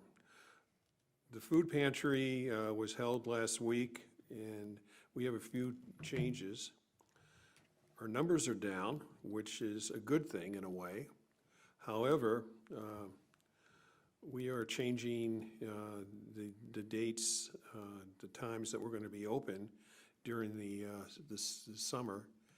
And Bill, maybe you could elaborate on that a little bit. Yeah, it'll be starting every other Friday beginning next week. We'll be open next week, and then we'll be open basically every other weekend. So basically to give our volunteers a little extra break, it's one extra week in each month for the next 2 months, just to let them recharge their batteries, be with their families, and kind of a thank you for almost a year and a half of basically committing to being there every Friday. So we'll be back to a regular schedule hopefully by September. Great, thanks, Bill. I had the opportunity to meet with the auditors last week, and I guess that's what I thought you were saying about the auditors. So I'm looking at it, but I didn't say it. Okay. I am looking at it. Okay, but okay, but. So far, so good, and there's no manager's report to date, so that's a good thing as well. The Coastal Waters Committee meets this week or Wednesday night. Wednesday night, okay. Uber Gruber is back in action, so I had my first couple gigs here, so I'm excited about that. I got to tell you, I wasn't too keen about the Cumberland Farmers Market attendance until I experienced it, and I got to tell you, it was enjoyable, and I had the opportunity. I think you came, Allison. George was there as well, so it was. I said I'm not going to give up my time, for that. But it was. I think I'm going to make sure I do it again. And I do want to thank the Finance Committee for getting us through this last year. And I think we had a pretty darn good year, thanks to the Finance Committee. And I'm just going to have to say that. So thank you, thank you, thank you for that. And that's all I have. Here we go. Okay. Terry mentioned this, but I guess just a quick plug on the next mental health community committee event, which is Growing Gratitude specifically with a former skeptic, so you know it'll be good. Actually, a dear friend of mine and also MS80 51's risk assessment and mental health specialist, Eric Brown, is going to be leading the session. And we're very excited that it's actually going to be held out at Skyline Farm and Farm to Table Kids with farmer Steph there to share her kind of property and goals. And then Eric will lead the session. And then if it didn't come through in Cumberland Crier as clearly, like we will have activities for kids, because I will say the attendance, in-person attendance for the May event wasn't as great as we would have loved, but we've had over 100 views of the recording. So we're hoping by offering some support of childcare, we can have some more folks be able to attend in person, since this is a little more of an interactive session than others. The other thing I wanted to throw out is, I know we have, just as we're thinking about committees, we have a joint standing committee with North Yarmouth that doesn't really meet that frequently unless we're talking about Knights Pond. And so I would throw out the idea of having a joint North Yarmouth and MS80 51 committee.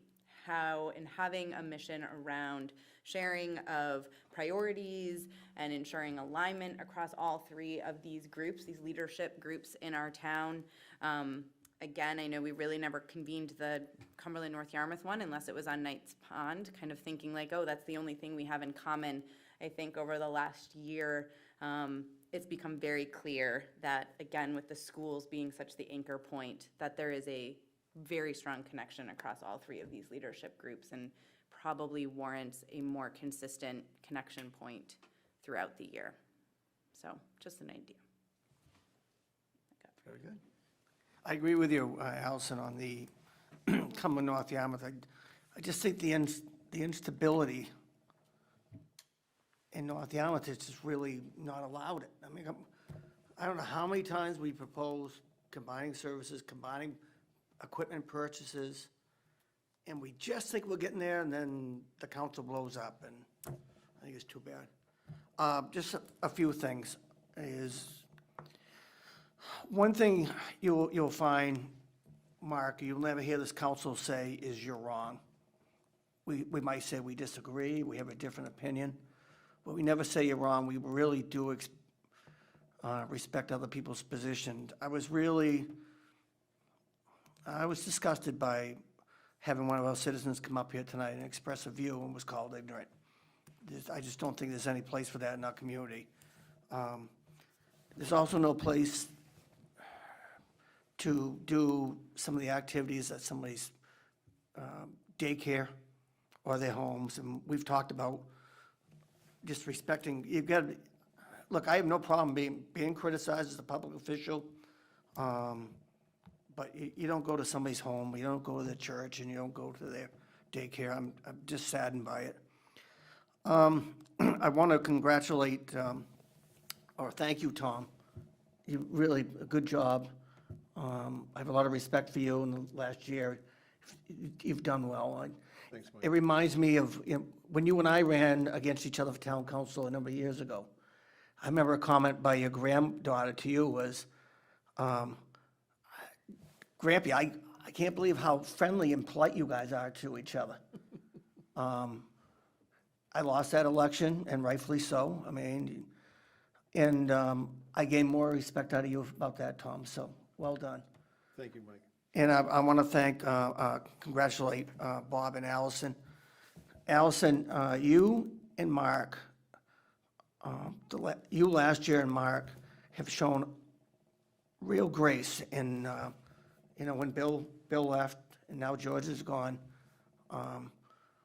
But it just class in victory, and that it really got to me.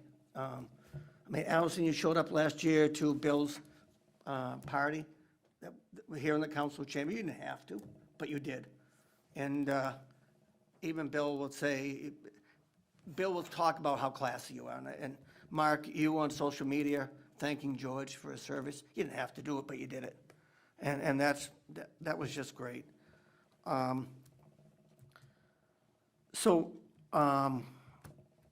The final thing I have is Diane Calder from Shebig Island passed away. Longtime resident, wonderful woman. I knew Diane all through high school. Her son Milt and I graduated high school together. Milt, as most of you know, was a longtime lieutenant here, retired 3 years ago. And Diane, when I get first hired as out of college, out of UMaine, I was put on Shebig Island. And Diane pretty much fed me every single day. So I will miss her.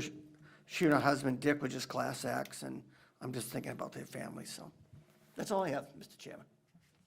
I'm next. Welcome, Mark. You ran a good campaign, very respectful of everybody, and very proud of you. You did a good job. I also want to thank George Turner. George Turner sat beside us for 15 years. I mean, and we had many, many great moments together, and George was a good guy. But not only did he sit beside me for 15 years, he sat beside my father for 26 years before that, and my grandfather before that. So George has done a great service to this town, and it hasn't gone unnoticed. George is a good person. We have all learned a lot from George with his real estate background. I mean, he has taught us, and he's always been a mentor. When you ask him a real estate question, he always had the answer. I mean, you know, and he was just a great guy. And Mark, you'll take his place and things will work out smoothly. So 2 weeks ago, Shirley, Bob, and myself attended the farmer's market. It was a lousy, cold day. I'd like to froze to death. But it was fairly well attended. I mean, there were a few people there, not as busy as I'd hoped, but I mean, it The is only a... person that came up to chat with me was someone I had as a student who's moved back to town, and she was excited. She goes, "You haven't changed," which was wonderful. It was worth the price of admission, but. Yeah. I would like to pass my condolences on to the Wilson family. Michael Wilson, who graduated from Greeley Institute in 1960, passed away last Saturday after attending a 4-H event for his great-granddaughter. Mike Wilson was a true farmer and a true friend of mine. Where I live right now, I acquired the property from Mike Wilson so that I could live in Cumberland. Mike has deep roots in this community. Mabel Wilson was Mike's mom. We all know Mabel Wilson School. He's been a huge supporter for the 4-H thing for over 50 years. He has been more involved than anybody I know. His celebration of life will be at the Cumberland Fairgrounds this Saturday at 5 o'clock because there's not a funeral home in the state that will hold all of the people that will be there. I'm sure of that. Mike was a great guy. He graduated with my parents from Greeley Institute. He and my parents have been friends their whole lives. Just sadly would be missed. Mike was a true family man. I mean, he was so involved in all of his kids and his grandkids' lives. It was unbelievable. And the last thing that I have is, what can we do about the brown-tailed moss? I told my wife I was going to take my shirt off at the council meeting a week ago so everybody no. could see. How much is that gonna cost? She says, if you do that, I'm leaving. It truly is a health problem. I was so covered with a rash a week ago. My wrists, my forearms, my armpits, my torso, and I still have it. My wife came up with this concoction that I've been putting on for a week now. She's had it, I've had it, my grandkids, my son, my daughter-in-law, my neighbors. If you ride down Mill Road and look at the oak trees, there's not a leaf left on them. I mean, it truly is a public nuisance. I mean, it is atrocious this year. Whitney Tree is coming to spray around my property at the shop and around my home. I mean, my wife's mowing the lawn with a Tyvek paint suit on with duct tape around her sleeves and around her ankles. I mean, it is brutal. And I have gone along with the spraying down to the Forsyth over the years because I thought it was a needed thing, but to really live it, oh my God, you don't wish it on anybody. It is bad. So if we could get the state involved, I mean, it truly is a health hazard. I mean, my poor little grandson, who's 4 years old, is plastered. But it doesn't bother him, it bothers me. The unfortunate thing is that it hasn't hit Portland and Scarborough and the real Gold Coast of Maine yet. And because it's in the northern section, concentrated from here to almost Augusta in some places, we're not going to get legislative help. Oh, They've funded about $300,000 or $400,000 for research at University of Maine to help figure out what we can actually do to stop it. But honestly, Ron, what we did had such a little impact on the forest side that. Oh, and I know that, Bill. I just want the public to be aware. I mean, if you've got these little red bumps on your arms or under your armpits or your torso, that's what it is. I mean, and it is irritating. My wife got online and somebody was telling about this concoction, and it does work. I mean, it literally took the itch away. And I mean, it's 99% gone now, but I mean, a week ago, I literally looked like I had the mumps. I mean, my neck, it was just a mess. And I said, if I still look like this, I'm not going to the council meeting. I mean, it was that bad. It truly is. You don't wish it on anybody. I mean, it's bad, so. And that's all I have, so. To the gentleman that's still here, we did have a conversation last year about an illuminated sign out front with our agenda on it, or the town's agenda, different boards, and we will revisit that. We'll bring it up again. It just hit me sitting here. I hadn't thought about it long, it just Well, hit me sitting here, then you see those signs. It has been mentioned, and now that you brought it up, we'll bring it up again. I'd be happy to have term limits if we can just have the reverse at the school board level. You gotta serve 10 years to be on the school board. So you'll be appointing school board members every year then. I know, but it's an interesting thought, and, you know, what sometimes works on one group doesn't exactly work on another group. I'll get to you just a second there, Mark. Want to encourage people to give some thought. I'd like to have a workshop for maybe the 28th, but I'd like to have people's ideas about what things we should be spending our time on this next year. Some things that quickly come to mind are a comprehensive plan, the tax reevaluation for the community, some conservation issues. I know I've got more, but anyways, I'd like to have some ideas from everybody, and we'll get down and have a workshop and talk about it. Mark? Yeah, thank you. I know it's kind of out of order here, Mr. Chair, but I think it's important that I received thank yous from people for running a respectful campaign, but I also want to echo that George Turner also ran an unbelievably respectful campaign. And it's really easy, I think, when you get buried in social media and you get pitted against others and they don't have the same friend groups as you, or they don't subscribe to the same news channels that you do. But I want people to know in town that when I decided to run and I was getting signatures for my ballot to be put on the ballot, George Turner was the last person to sign my nomination papers to get me on the ballot. And I also signed his right out in the parking lot. And so we also spent 5 hours outside before the election talking and getting to know each other. And so I just want people to know we have a lot in common. I have a lot of respect for George Turner and how he handled himself during the campaign, and frankly, just the respect that he showed me. And I know he will be missed, and I can't replace him, but I will do my best. So That's great, Mark. We know you will. I was going to save this for a later meeting, but the thought of people scheduling summer, there has been a date picked for Bob Layton's funeral and celebration of life. And that, for people who are interested, is July 25th. I think it's a Sunday. So, Mike, I know you might be interested in going to that. And Bob Layton was a longtime coach and teacher in our community, and he passed away this winter. 27th? July 25th. It's a Sunday. Thank you, Shirley. And before we end this, Mr. Stiles, here's my 20 bucks. I have cash. Oh. Thanks, Baseball Snack Shack. Thank you. I carry cash now. My last comment.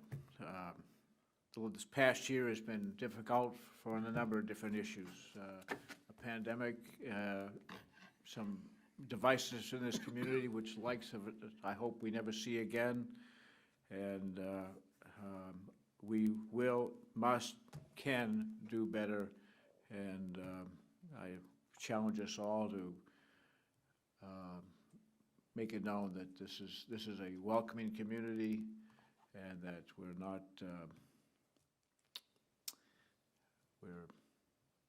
we're going to do better. So, I'll take a motion to adjourn. Motion for adjournment? Second? All in favor? Aye. Thank you, everyone.